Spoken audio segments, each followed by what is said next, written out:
कि बैठक के बारे में विस्तार से बताएंगे। तो यह नवोदित पार्टी है, बिहार में इसका इलेक्शन कमीशन का रजिस्ट्रेशन हुआ है। देश में 1000 सुपर पार्टियां हैं और बिहार में भी 4-5 मुख्य धारा की पार्टियां हैं, जिसमें कांग्रेस और बीजेपी को छोड़कर बाकी सभी रीजनल पार्टी हैं। जनता दल यूनाइटेड यहाँ रीजनल पार्टी है और बिहार के बाहर वो रजिस्टर्ड पार्टी है। बिहार में हम लोग, क्या पूरे देश में हम लोग रजिस्टर्ड पार्टी हैं। यह पार्टी की आवश्यकता इसलिए पड़ी कि 1990 के बाद देश में कहीं कोई राजनीति नहीं हो रही है। निजी स्वार्थ के लिए जाति, संप्रदाय, धर्म का नाम लेकर के वोट लेने का काम होता है और तमाम राजनीतिक दलों में कार्यकर्ताओं का कहीं कोई जगह नहीं है। प्राइवेट लिमिटेड कंपनी की तरह पार्टियां चल रही हैं। कोई कार्यकर्ता अगर पार्टी बनाता है, इलेक्शन का दिन आता है तो कोई माफिया आ जाता है, बढ़िया चंदा दे देता है, पार्टी उसको टिकट दे देती है। पार्टी में अब पदाधिकारी भी जिलाध्यक्ष, प्रखंड अध्यक्ष, प्रदेश अध्यक्ष वही लोग जो बन रहे हैं जिनके पास काफ़ी पैसे हैं। पैसे की राजनीति हो गई है। और वैसे भी देश में जितनी बड़ी पार्टियां हैं वो कॉरपोरेट घराने के लोग उन पार्टियों को चला रहे हैं। अंबानी का परिवार चलाए, टाटा का परिवार चलाए, अडानी का परिवार चलाए, बिरला का परिवार चलाए, ये लोग चला रहे हैं। अब जिसके चलते जनता का जो मूलभूत सवाल है उस पर कहीं कोई चर्चा नहीं होती है। चर्चा अभी केवल मंदिर, मस्जिद, अगड़ा पिछड़ा का होता है। सच बात है कि तमाम सीट अगर बैकवर्ड के लिए भी आरक्षण कर दिया जाए तो बैकवर्ड क्लास में जो गरीबी है या जो बेकारी वो दूर नहीं होने वाला। अगर सब सीट फॉरवर्ड के लिए भी कर दिया जाए तो इनकी भी समस्या का समाधान नहीं होने वाला है। इसलिए नहीं होने वाला है कि तमाम सरकारी उपकरण मौले पौने दाम पर बड़ी कंपनियों के हाथ में बेचे जा रहे हैं। तो रेलवे भी बिक रहा है, कई जगह बिका है, हवाई अड्डा और हवाई जहाज तो सब बिक चुका है। कमोबेश उदारीकरण का काम नरसिंह राव, कांग्रेस के प्रधानमंत्री, देश के प्रधानमंत्री, उन्होंने शुरू किया और बेशर्मी से भारतीय जनता पार्टी की सरकार आगे बढ़ाई। तो आर्थिक मामलों में कांग्रेस और भारतीय जनता पार्टी में कोई मौलिक अंतर नहीं है। भारतीय जनता पार्टी को सत्ता में जाने के लिए मंदिर का सहारा है। तो जो मुख्य धारा का विपक्ष है, मैंने देश स्तर पर तो विपक्ष की पार्टी बुरा नहीं हुई।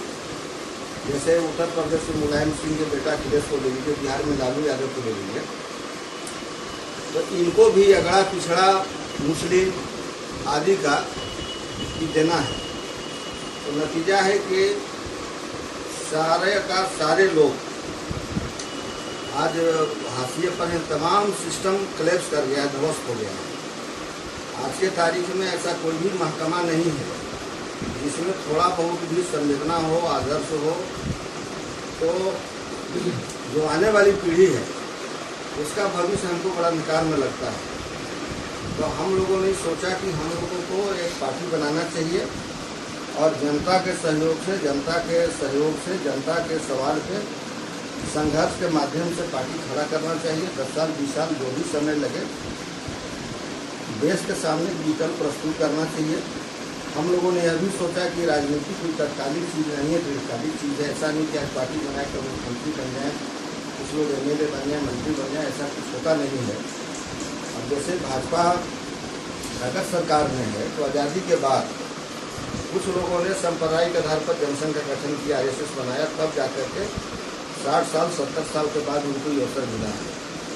हम लोगों के जो नेता थे, जब प्रकाश नारायण जी, डॉक्टर मनोहरिया, ऋषि मेहर, अच्युत पटवर्धन या मधु दंडवती, तमाम लोग, उन लोगों ने जो त्याग तपस्या किया वो 74 आंदोलन के बाद लालू, नीतीश, मुलायम सिंह जैसे लोगों ने समाप्त कर दिया। वो परिवारवाद, भ्रष्टाचार, भाई भतीजावाद में परिवर्तित हो गया। तो आज बहुत संकट है। जल जंगल जमीन सब समाप्ति की ओर है। जंगल बेरहमी से काटे जा रहे हैं, जंगल नहीं लगाया जा रहा है। पर्यावरण भी काफ़ी प्रदूषित है। खेती पर भी खतरा है, संकट है। रोजगार पर तो महासंकट है। तो इन तमाम परिस्थितियों में हम लोगों ने सोचा कि हम लोगों को जनता के सहयोग से पार्टी बनानी है और संघर्ष के बदौलत जनता को न्याय भी दिलाना है और उसी बहाने संगठन का विस्तार भी करना है।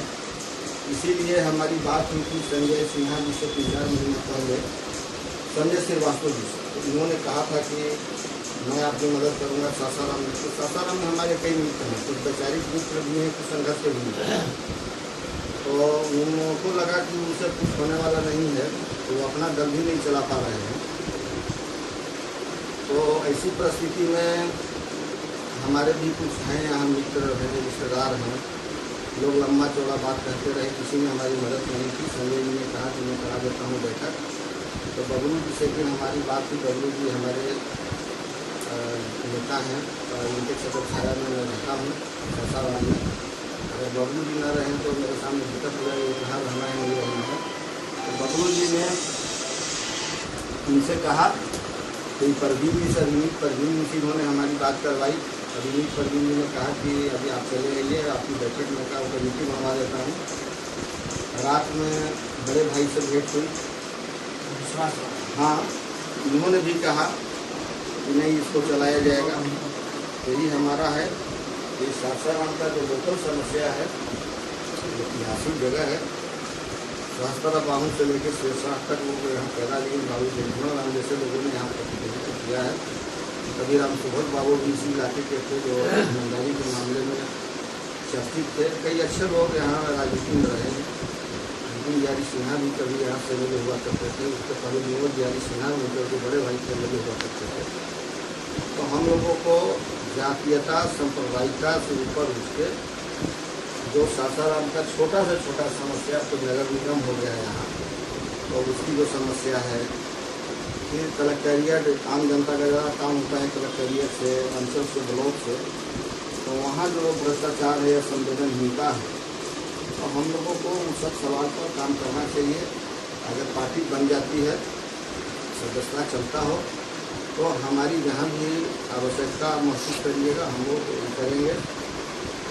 ऊपर के अधिकारी से बात करना हो, कुछ मामले में अगर हाईकोर्ट में भी जाना हो, तो हम लोग निश्चित आपको अपील हाईकोर्ट से लेकर के सुप्रीम कोर्ट तक दिलाएंगे। जनता के सवाल पे मैंने हर स्तर से करेंगे। हम लोगों को एक चीज़ खड़ा करना है कि मरने के बाद भी जो आने वाली पीढ़ी है उसके लिए एक चीज़ खड़ा हो। अगर ये भ्रष्ट भी अगर हुआ तो 100 साल के बाद ही भ्रष्ट होगा, अभी तो पैदा भी बढ़िया से नहीं हुआ है। तो हम लोगों को लगता है कि जनता के लिए जनता की राजनीति हो, ये करना चाहिए।